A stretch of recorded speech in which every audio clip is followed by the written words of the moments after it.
আমাৰ জনপ্ৰতিনিধিজন হৈছে আমাৰ ঘৰখনৰ মুৰব্বীজনৰ নিচিনা। আমি যে লোভত নিজকে বিক্ৰী কৰি পেলাইছোঁ।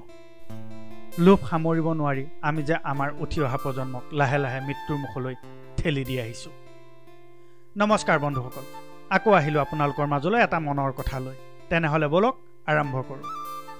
বন্ধুসকল, আজি মই কথাখিনি কোৱাৰ আগতে এটা কথা স্পষ্ট কৰি দিব বিচাৰোঁ। মই আজি মোৰ মনৰ কথাখিনি কোনো ৰাজনৈতিক দল বা কোনো ৰাজনৈতিক নেতাক লৈ ক'বলৈ ওলোৱা নাই। মোৰ মনত উদয় হোৱা কিছুমান কথা মই আপোনালোকৰ আগত ক'বলৈ ওলাইছোঁ। তেনেহ'লে বলক আৰম্ভ কৰোঁ। বন্ধুসকল, এতিয়া ইলেকশ্যনৰ বতৰ। ইলেকশ্যনৰ বতৰত প্ৰতিটো ৰাজনৈতিক দল বা প্ৰতিজন ৰাজনৈতিক নেতাই নিজে জিকিবৰ কাৰণে বা তেওঁ দলটোক জিকাবৰ কাৰণে যিকোনো দাওপেচ খেলিবলৈ আৰম্ভ কৰিব। কিছুমানে টকাৰ লোভ দেখাব, কিছুমানে চাকৰিৰ লোভ দেখাব আৰু আন কিছুমানে বেলেগ বস্তু দিয়াৰ লোভ দেখাব। আমি হয়তো তেনেকৈ ভুল গৈছোঁ, কেতিয়াবা কেইটামান টকাৰ বাবে বা কেতিয়াবা এটা চাকৰিৰ আশাত বা কেতিয়াবা অইন কিবা কাৰণত। তেনেকৈ যে আমি আমাৰ উঠি অহা প্ৰজন্মক মৃত্যুৰ মুখলৈ ঠেলি দি গৈ আছোঁ।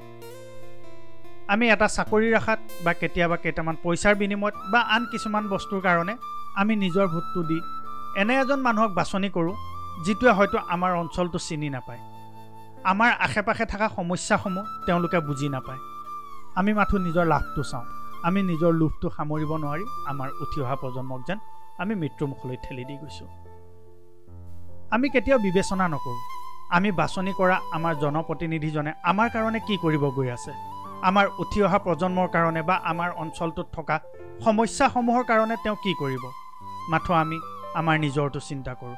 আমি কেনেকৈ তেওঁৰ পৰা কিবা এটা আদায় কৰিব পাৰোঁ বা আমি কেনেকৈ তেওঁৰ পৰা এটা চাকৰি বা কেইটামান পইচা আদায় কৰিব বিচাৰোঁ। সদায় আমি সেইটো কথাই তেওঁলোকৰ পৰা বিচাৰোঁ।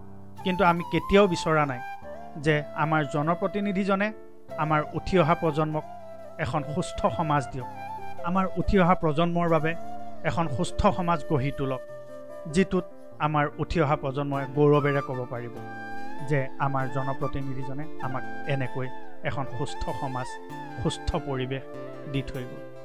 আমি মাথো আমাৰ লোভৰ বিনিময়ত আমি নিজৰ ভোটটো এনেকুৱা এজন মানুহক বা এনেকুৱা এটা ৰাজনৈতিক দলক দি দিওঁ যিটো ৰাজনৈতিক দলক আমি ভালকৈ চিনি নাপাওঁ বা যিজন ব্যক্তিক আমি ভালকৈ চিনিয়েই নাপাওঁ। যিজন ব্যক্তিয়ে আমাৰ গাঁৱত, আমাৰ অঞ্চলত বা আমাৰ আশে পাশে থকা সমস্যাসমূহৰ কথা একেবাৰে বুজি নাপায়, তেনে এজন মানুহক আমি জনপ্ৰতিনিধি বনাওঁ। এইখিনিতে মই এটা কথা ক'ব বিচাৰোঁ। আমাৰ জনপ্ৰতিনিধিজন হৈছে আমাৰ ঘৰখনৰ মুৰব্বীজনৰ নিচিনা। যেনেকৈ আমাৰ ঘৰৰ মুৰব্বীজন যদি ঠিক নহয় বা আমাৰ ঘৰৰ মেইন মানুহজন যিজন মুখিয়াল থাকে তেওঁ ঠিক নহয়, আমাৰ ঘৰখন সদায় খামখিয়ালি হৈ থাকে। কোনো এটা কাম ঠিককৈ নহয়, কোনো এজন মানুহৰ লগত ভালকৈ ইজনে সিজনৰ লগত মত বিনিময় ভালকৈ নকৰে। ঠিক তেনেকৈ যদি আমি আমাৰ জনপ্ৰতিনিধিজন বচাত নিজেই চিন্তা চৰ্চা কৰি বাছনি নকৰোঁ, তেনেহ'লে আমাৰ ৰাজ্যখন বা আমাৰ দেশখনো তেনেই হ'ব। আমি কাৰো লগত মিলিব নোৱাৰিম, কাৰো কথা কোনেও নুশুনা হ'ব। অৱশেষত গৈ গোটেইখন খামখিয়ালিয়ে হ'ব। বন্ধুসকল, আপোনালোকে কি ভাবে নাজানো। ইলেকশ্যনৰ বতৰ, আপোনালোকে আপোনালোকৰ বহুমূলীয়া ভোটটো এনেকুৱা এজন ব্যক্তি বা এনেকুৱা এটা ৰাজনৈতিক দলক দিব যিটোৱে আপোনাৰ সমাজখন, আপোনাৰ অঞ্চলটো, আপোনাৰ পৰিৱেশ, আপোনাৰ উঠি অহা প্ৰজন্মক এখন সুস্থ সমাজ আৰু এখন পৰিষ্কাৰ সমাজ দি যাব পাৰে। বন্ধুসকল, যদি মোৰ মনৰ কথাখিনি ভাল পালে তেনেহ'লে লাইক, কমেণ্ট আৰু শ্বেয়াৰ কৰিব। যিসকলে মোৰ চেনেলটোলৈ নতুনকৈ আহিছে সেইসকলে মোৰ চেনেল ছাবস্ক্ৰাইব কৰি দিব আৰু বেল আইকনটো দবাই দিব, যাতে মই প্ৰতিবাৰে এনে এটা ভিডিঅ' লৈ আপোনালোকৰ মাজলৈ আহিব পাৰোঁ। বন্ধুসকল, প্ৰতি সপ্তাহে এটা নতুন মনৰ কথা লৈ আপোনালোকৰ মাজত অহাৰ প্ৰতিশ্ৰুতিৰে আজিলৈ আহিছোঁ।